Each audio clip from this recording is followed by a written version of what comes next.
Welcome to the Box Score Sports Podcast.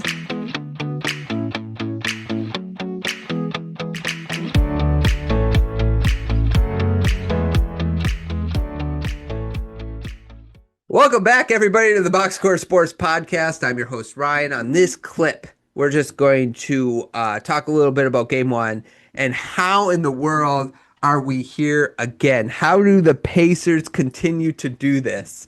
We're going to talk a little bit about that. This video will be about 10 minutes or less. Let me know in the comments down below what you thought of the game. What were some of the big key takeaways of Game 1 of this series? Yeah, let's get into this. And I want to start with this, though. Oh, subscribe and like the video, whatever. Let's start with this. Let's start with this, though. I have this down, and the Pacers do it again. They are 15-3, trailing by 15 points or more in the playoffs so far, which is absolutely ridiculous. And I credit that to their relentlessness, the style of play, the somebody joked, but it's almost true. Like the 3 seconds or less offense is they just push the ball, even on makes. They just push.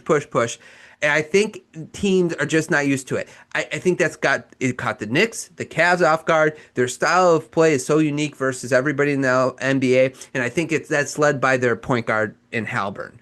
Halliburton is such a different type of guard in this league. I think it throws people off guard in a way. And let me explain. We are so used to SGA, Brunson, Harden. When you look at Cade, I love Cade. Cade's my guy. I'm a Piston fan, right? But when you watch those guys play, Luka, they pound the ball into the dirt. They are rock pounders, right? Boom, boom, boom, boom, 15 seconds. The ball doesn't move as freely with other teams as it does the Pacers. And that's a Halliburton, I think, attribute, where he's able to get down court. He passes the ball quickly. He's all about swinging the ball. He drives and kicks. He doesn't always need to be pounding the rock, pounding the ball into the dirt. He doesn't have to do that. And I think it's such a unique style because everybody's used to, in these playoff games, the best player just having the ball the entire time, and their usage rate all the way up. Their what's it called? Their in comparison, this is the usage rate for last night's game. Shai Gilgeous-Alexander was at 37%, and this is just one example. Halliburton, if you had to guess, what would you say it was? Well, it was 17% for Halliburton. That's a 20% difference. But that is the way he's played, and I think there's a lot of respect I want to give them, even though as a Piston fan, I am under contract to hate the Pacers. Okay, I have to. Malice at the Palace, that's the era I grew up in. But man, do I respect Halliburton. It's just a different style of play, and I love the style of play that he plays. I do. I have to admit it. I love it. So really, when it comes down to, they had no business winning the game. The Pacers then, here's some interesting things that I found out, like just searching online or whatever, just facts, okay? No player scored over 20 points on the Pacers team. They did have, I think, 6 players in double digits, but no player over 20. They led for only 0.3 seconds in this game. Crazy. They had 24 turnovers in this game. Comparatively, OKC only had 6. They had only 1 steal in this game. Comparatively, Oklahoma City had 14 steals in this game. And when a team has been trailing by 9 points or more in the NBA Finals with 3 minutes or less in a game, their record is 182-0 until last night. The Pacers made that 182-1. It is so crazy. Is it dark magic, black magic? I don't know. I just think what we have here is the Pacers play a very unique style of basketball that not a lot of other teams play in the league, and it catches teams off guard. The pushing the ball, the pace. The other thing that really showed up in this game that I just wanted to mention when we were talking about last series, I said, they always have one guy, the Pacers, that show up in these games that they win. That guy last night, Obi Toppin. He was what, 6 of 9, 17 points. Huge game for Toppin. And they always have that one guy that kind of shows up and helps carry the load on the team because of their depth. Now, OKC has depth too. Let's talk about some keys to this game. In my opinion, Williams is one of those keys. He did not have a good shooting night for the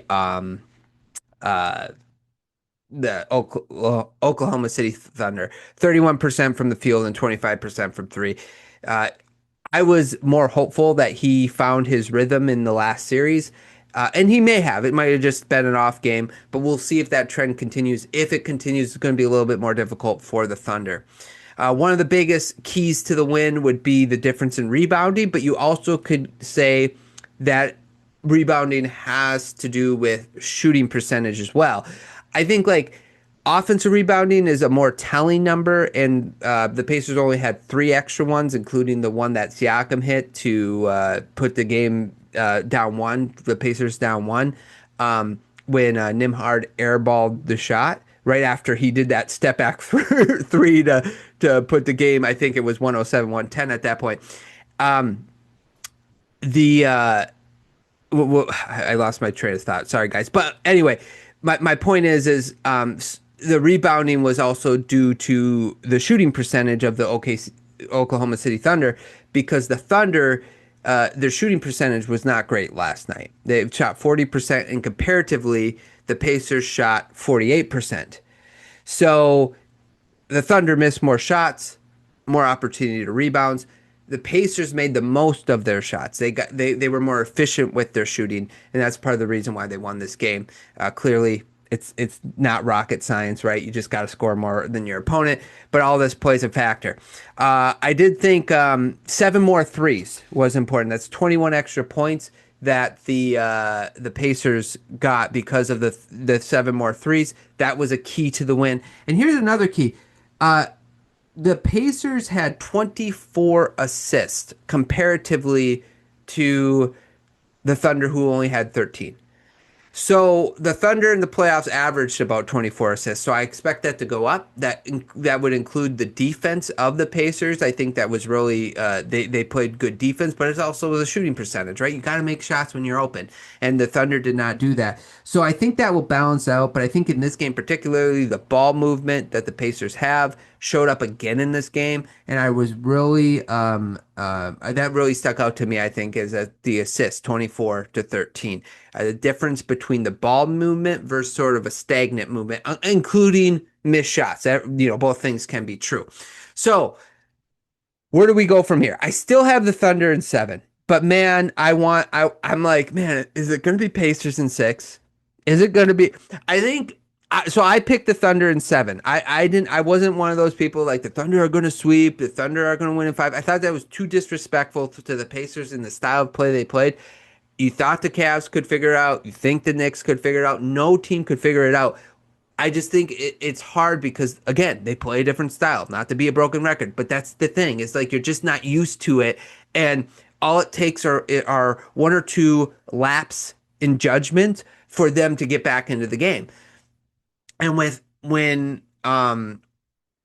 teams get ahead and they get comfortable, it seems that's when the Pacers is at their most dangerous. It seems that way at this point. So I'm still going to pick the Thunder in 7, but I don't know, man.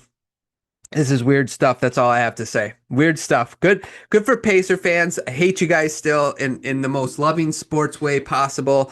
But great victory. Halliburton's end of game shot. By the way, I was sitting on the couch with my friend Luke. We were watching the game. He's been on the podcast before, and he even said, he's like, before Shea missed his shot, he's like, Halliburton's gonna hit a game winning shot, and then it proceeded. Shea missed the shot, down court, Halliburton to the right. What a shot! What a game, guys! Give me your thoughts on game 1. What were some of your keys?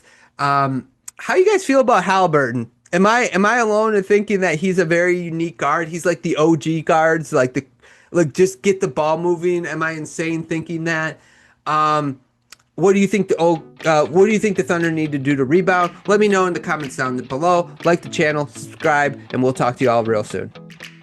Thanks so much for watching this clip of the Box Score Sports Podcast. I hope you guys enjoyed. If you haven't yet, please subscribe to our channel. Follow us on Instagram and Twitter or X. And we'll talk to you guys real soon. See ya.